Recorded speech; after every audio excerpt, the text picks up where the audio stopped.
Welcome to Edwise Education, Literacy, and Life, and I am Dr. K. Childs coming back to you once again for another week.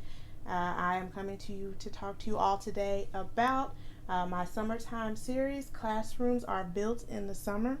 I'll be talking to you about my Teacher Tip Tuesday, as well as giving a shout out at the end of this video. I'd like for you, if you haven't already, to remember to like, share, and subscribe to this video, or subscribe to this channel, like the video, and comment if you see necessary. I appreciate those of you who have joined me and who have started to follow. Slowly but surely, you all are joining me for some good conversation about education. So this is going to be a pretty short video today. I'm going to go ahead and get started with my Teacher Tip Tuesday for this week. It is the middle of June. I cannot believe some of you are just now starting summer break. Some of us have already been on summer break since May. But I have my 2 cents that I'd like to share with you all today. And it's part of my Classrooms Are Built in the Summer series. And it involves reflection. I posted it, if you can take a look, on my Instagram account, and it says, don't forget to look back. Summer is a time for teachers to break, but it is also a time for reflection. And I want to go 3 directions with that with you all for this particular topic, meaning reflection. We all, like I said, I've noticed, I follow a lot of educators on Instagram. A lot of people go on vacation and we don't want to talk anything school. I haven't seen a post that says some teachers delete their email account so that they don't have to hear anything school or read any emails related to school. That is your prerogative, but I want to remind you to please don't tune school out so much that you aren't taking some time to reflect to help prepare yourself for the upcoming year. And also to reflect and see how you could have done things a little bit differently during the past school year or a past semester. So I have 3 areas that I want to discuss. And those 3 areas I'm going to talk about are one would be reflecting on your teacher practices, reflecting on your classroom environment, and also ways to how you can reflect upon ways you can remove stress from your school year. All right, so first thing, teacher practices. Some ways you can reflect, of course. I think I mentioned in a previous video having your students give you feedback, going over that feedback, and really taking that feedback into consideration for the incoming school year. Also looking at things, different ways you could have taught a lesson, different resources that you could have used to teach a lesson. For example, I always share this with anyone who I talk to when they ask me about my teaching. I always use a new technology tool each semester or each time that I encounter a new class. Now, that doesn't mean I throw away the other technology pieces that I've used, but I always try to add something to my bag. So that would be technology for me. And it, of course, it's not something I just throw in at the last minute. It's something that I have to take some time and reflect and think about how I'm going to use it and how it would impact my classroom. So that is just a tip for me, something that I do using technology and implementing it into my teaching. You might find there's something else that you could be doing to tweak to help your teaching practices and the way you deliver lessons to where they could come you could do something a little bit different or put a spin on it. A promise that I made was that I'd never have the same classroom, the same lessons every year. So you have to make effort and you have to also reflect so that you can make changes for your upcoming year. Even though you don't want to because it's summer, I'd recommend doing so during the summer. The next thing is your classroom environment. What worked well in your classroom? What worked well with the setup? What worked well with your furniture? What worked well with not only the physical space, but the mental space of your students? What was something that was healthy? What was a healthy exercise that you did to get to know who your students were as a culture? Think about how you can really, really boost your classroom environment. I always had an environment. Students always felt comfortable. They felt that they could open up, they could ask questions.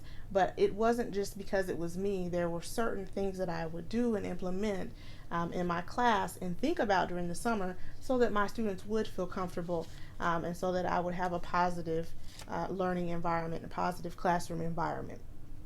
So think about and reflect upon your classroom environment. What's something you might not ever want to bring in again? What's something that worked okay, but you could do a little bit better or change? And to be honest with you, mine started with the furniture. The arrangement of the furniture is so very important. And the look of my classroom for myself in my teaching practices and in my classrooms, it was the furniture. It was the way things were arranged, the way the furniture was arranged, the way the classroom looked. It started with that.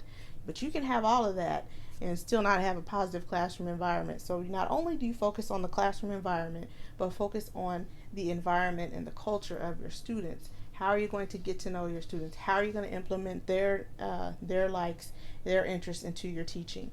What's something that you could do differently? Always be thinking about, what can I do? What can I change? Even if you were teacher of the year, which I've never been, you can always do something better. Or to improve your teaching and your classroom environment. And then the last thing, the one that we all have, and if you don't, God bless you, is removing stress. Reflect upon what you could have done differently to help you remove some stressful situations. Sometimes there's things that happen to us and we just not, life happens and there's situations where we don't have control of. But what about the things that you do have control of? What are some things that you may have, maybe certain projects that you could maybe move around, or that you could do without? Think about those type of things to help you out. What's something that you could do when you get stressed to help yourself out during the school year? A lot of times mine is travel, which it's kind of hard to do during the school year, but I even think about or dream about it or look it up. And then also with myself, music. If I found myself in the classroom getting really, really, really stressed, when I had a break, I'd take a moment to clear my mind and turn on music. It would help me relax, and it would just help me kind of reset. So you need to think about those things that are going to help you deal with the stresses of the job, because I know, and you know, if you're an educator, it is a stressful job. But it doesn't have to be completely. There are some things you can do to help yourself out. You just have to be aware of your stressors as well. So you might do some things like list out what your stressors are, what really stressed you out. Think about what you can control, and think about, there's some things you can't control, but there's some things that you can control. So how can you reflect? What are some ways that you can document this? I know we're always documenting as educators, but document your reflection. Blog about it. Share it with other teachers. Sit down and meet with other teachers. A lot of times we meet for lunch. I know we don't want to always talk about school, don't always complain, but just reflect in general. Write about it. Write about it in a journal. Write about your school year. Write down some goals for the next school year. And then the one thing I've been seeing going around that has been a recommendation to a lot of new teachers is to create a social media account dedicated to reflecting upon your classroom experience and reflecting upon your school year. I've seen something somewhere on teacher Instagram. It's not an actual account, but I'm just looking at an educator's account about new teachers. Create yourself an account, a social media account, and document your first year. I wish I started teaching 15 years ago. I didn't have the tools that I have now. I wish I was able to document and share a lot of the stories, my first and my second and my third year, so that I could see and look back. But you have technology at the tip of your fingertips. Use it for good. That's what I always tell my students, parents, people that I talk to. Use the technology for good. Use it for a good reason. Use it for your reflection, for your classroom teaching practices, for your classroom environment, and for documenting all of those things that you can go back and look at. All right. I said I'd try to make this video short, so I'm going to wrap it up. I'd like to give a special shout out. It isn't actually to educators, but it is to educators. Several educators I've seen this week that have spoken out against what's going on at the border and what was going on and still going on at the border. It takes someone brave to speak out about those issues, and it takes someone with a heart that care about what's going on at the border. I've seen a lot of debate on whether about what's moral and what's right. As an educator, you should be wanting to do what's best for children, no matter their situation, and no matter how they come to you. I always was had the belief that your children bring the best that they can to you. The parents bring the best that they can to you, no matter the situations that they come from. Our job is to educate them, and to also lead by an example and show them compassion and care. And so if you've spoken out and you're a teacher this week about the children being separated from their parents, regardless of what's going on, I appreciate you and I respect you. All right. I think that's going to be it. Look in the future. I talked about classroom environment. I'm going to be doing a little bit more with that. All my classrooms are built in the summer coming up. I'll be sharing a video about that. And I think that is it for this week. So I'd like for you to remember to teach, lead, and serve. And don't have too much fun out there on your summer vacations, because some of you are just doing way too much. And I wish I was right there with you. All right.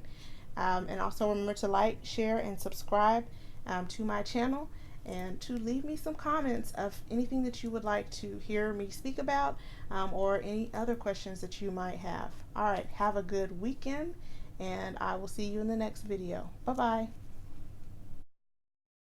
Missed a video? Be sure to go back and like those as well. Thanks for watching.